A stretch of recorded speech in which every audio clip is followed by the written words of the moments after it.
Welcome aboard the new patient group flight deck. Less chaos. Check. Less stress. Check. Less advertising costs. Check. More personal and financial freedom. Check.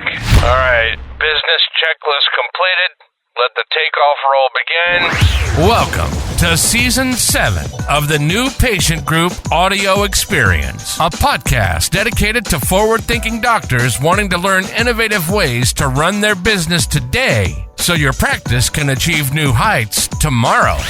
And now your host. He's the founder and CEO of New Patient Group, managing partner of RightChat, and a trusted motivational speaker for Invisalign, OrthoFi, and others. Brian Wright.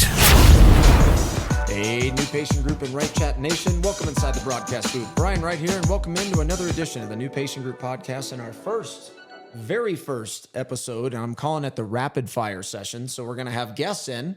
And if you're watching on YouTube station, hey there, you can see that I not only have a guest, she is in the studio. Hi. Hi. Who are you? I'm Dr. Bryn Cooper. She's wonderful. And we are launching a brand new podcast. Well, we have launched it. It's the Right by Cooper podcast. So she's in the studio and we've been shooting like crazy. A bunch of episodes coming your way.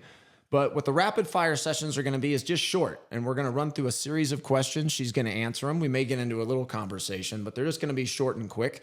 So let's kick this off. You ready? Absolutely. All right. What's your favorite hobby?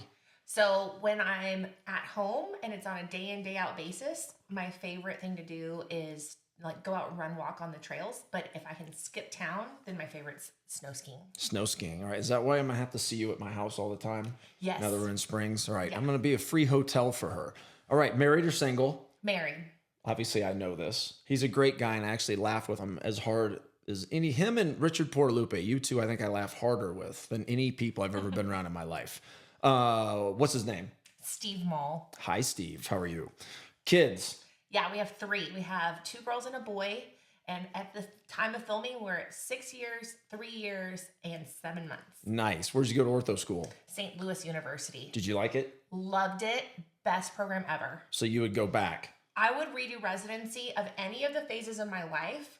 College and residency were by far my most fun. Dental school was like a dip in between. Where'd you go to dental school? University of Texas Health Science Center, San Antonio, also known as UTESCA.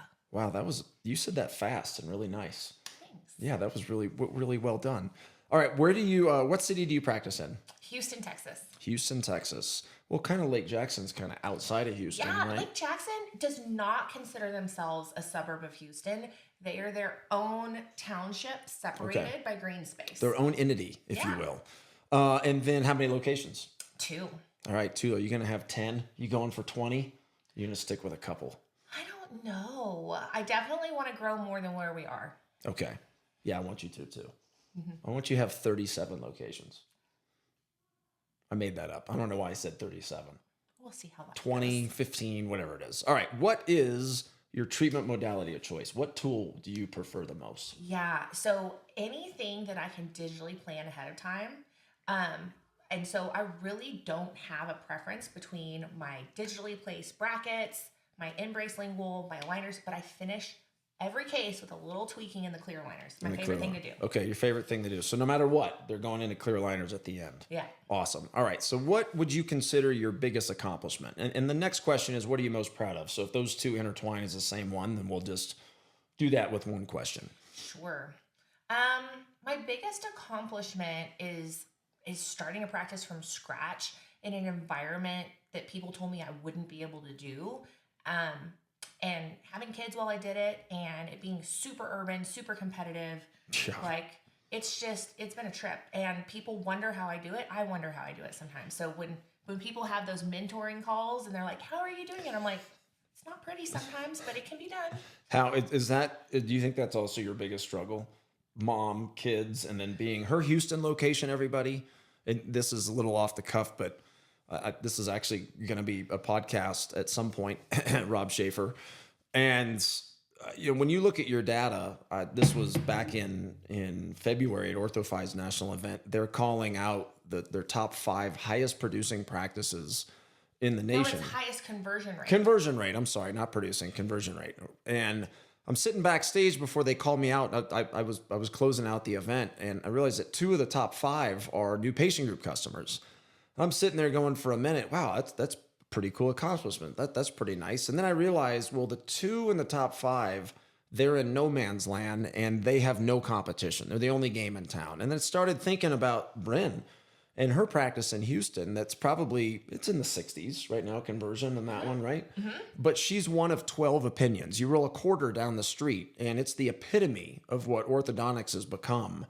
And you got price shoppers and everything. So when they're in the 60s and 70s some months, that's better than somebody that's at 95 when they're the only game in town. So don't let the data on paper make you feel bad about yourself, because it's actually an accomplishment. So I just wanted to put that in there. But do you think that's your biggest struggle?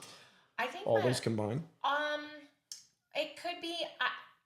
Where I was really thinking my biggest struggle is just dealing with like team members, especially having gone through COVID and the timing of my startup. Yeah. And then because it's a competitive environment to get cases, it's also a competitive environment as far as what kind of employee experience you're creating.